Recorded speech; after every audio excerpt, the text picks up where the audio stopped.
जब भी हम समाज में जाएंगे और सामाजिक व्यवस्था को पुनः स्थापित करने या सुधारने की बात जाएंगे तो ये प्रश्न उठने वाले हैं, हर मंच पे, हर गली पे, हर जगह पे उठने वाले हैं। उसके बारे में हमारी स्पष्टता होनी जरूरी है।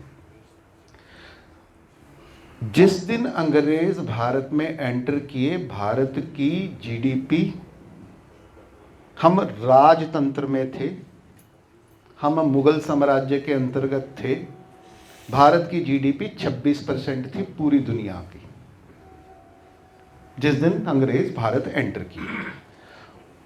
उसके बाद ईस्ट इंडिया कंपनी का राज चला, उसके बाद अंग्रेजों का डायरेक्ट राज चला। 1947 में भारत की जीडीपी दुनिया की जीडीपी का 0.3% से नीचे था।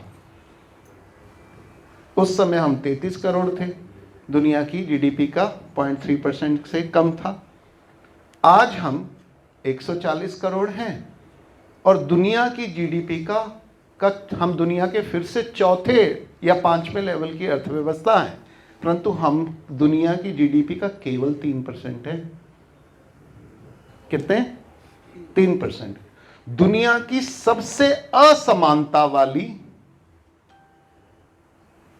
देश हम हैं, जहां केवल 100 पूंजीपतियों के पास उतना धन, उतने साधन हैं जितने इस देश के 50% लोगों को, यानी 140 मान लें तो 70 करोड़ लोग जितने धन पे अपना गुजारा कर सकते हैं, उतना केवल 100 लोगों के पास है।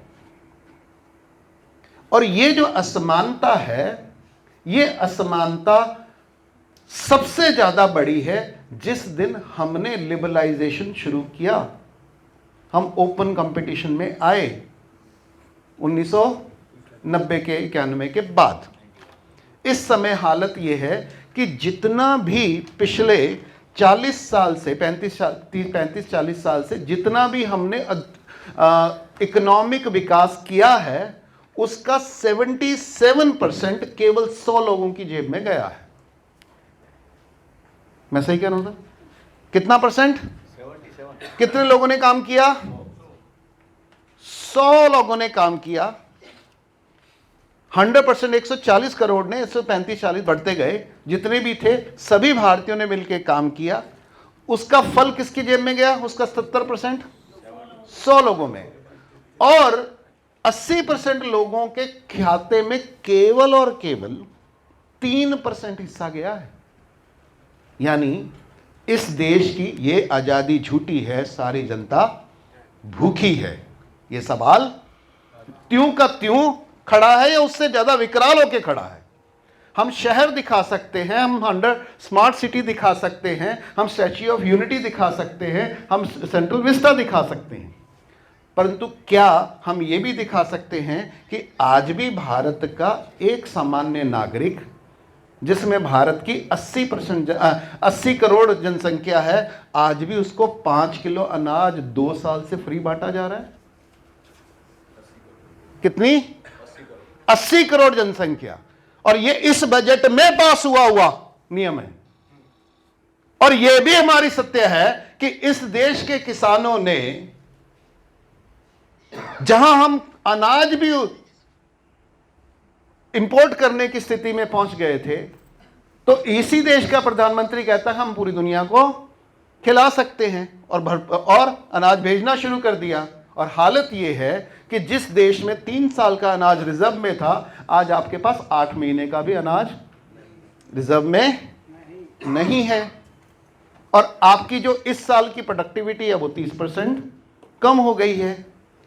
इसी देश में पिछले 10-15 दिन में, 12 दिन में इस देश का 10 लाख करोड़ रुपया सिर्फ शेयर मार्केट में धुल गया है। और उसके ऊपर हमारे लोकतंत्र के जो अंतर्राष्ट्रीय, मतलब जिनके द्वारा पूरी आजादी सच में मिली है, उनके राज में हुआ कि 10 लाख करोड़ रुपया सिर्फ 10 दिन में धुल गया, और उसका नाम तक नहीं, चर्चा तक नहीं, स्वीकृति तक नहीं, रिपोर्ट तक नहीं, क्वेश्चन पर नहीं। ये भी इसी लोकतंत्र में हो रहा है। तो प्रश्न ये है कि क्या ऐसा लोकतंत्र से भारत की जनता की अपेक्षाएं सामाजिक, आर्थिक, राजनैतिक, स्वाभिमान, धार्मिकता, पर्यावरण पूरा हुआ है या पीछे गया? ये सवाल है। और ये भी सवाल है क्या सारी दुनिया की जनसंख्या जहां पे लोकतंत्र है वहां की अपेक्षाएं पूरी हुई हैं कि नहीं हुई? तो मोटा मोटा अगर अध्ययन करें तो उसका मैं एक छोटा सा खाका कल सबके सामने पेश करूंगा कि लोकतंत्र के आने से दुनिया सुरक्षित हुई है या असुरक्षित हुई है? एटम बम बढ़े हैं, कम हुए हैं?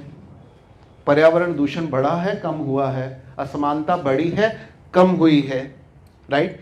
क्या ये सही नहीं है कि हम छठी एक्सटिंक्शन के दरवाजे पे पहुंच गए हैं? क्या ये सही नहीं है कि पूरी दुनिया अब 2 साल से लॉकडाउन में पड़ी रही, ना कोई लोकतंत्र था, ना कोई पूछा था?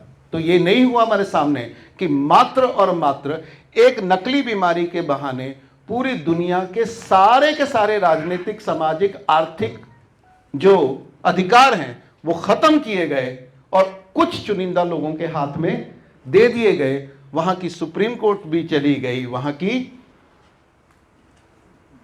ब्यूरोक्रेसी भी खत्म हो गई और वहां की जनता भी खत्म हो गई। फिर ऐसे कानून बने कि सब धार्मिक संगठन भी, सारे पूजा स्थान भी खत्म हो गए। कोई अधिकार की बात ही नहीं है, कोई क्वेश्चन ही नहीं है, कोई डिबेट ही नहीं है, उसके ऊपर अभी भी कोई चर्चा भी नहीं है कि ये क्यों हुआ, सही हुआ या गलत हुआ। इस हद तक ये लोकतंत्र आ गया है। और अब तो उससे भी ज्यादा कि दुनिया के 70 देश, जैसा श्रीलंका था, सब लोकतंत्र हैं, 70 देश बिल्कुल बैंकरप्सी यानी दिवालियेपन के कगार पे आ गए हैं, जिसमें पाकिस्तान भी शामिल है, श्रीलंका भी शामिल है और बांग्लादेश भी शामिल है, नेपाल भी शामिल है। ऐसे 70 देश। भारत भी अपने इकोनॉमिक पैरामीटर्स में, भारत का जो जीडीपी है, भारत का जो कर्जा है, वो 116% तक पहुंच चुका है। इंटरनल जो डेप्ट है वो 95% है, एक्सटर्नल डेप्ट है वो 21% है। और ये सारा का सारा हमने कमाया है, इसका 25% हमने कमाया पिछले 3 साल में। Democracy, democracy.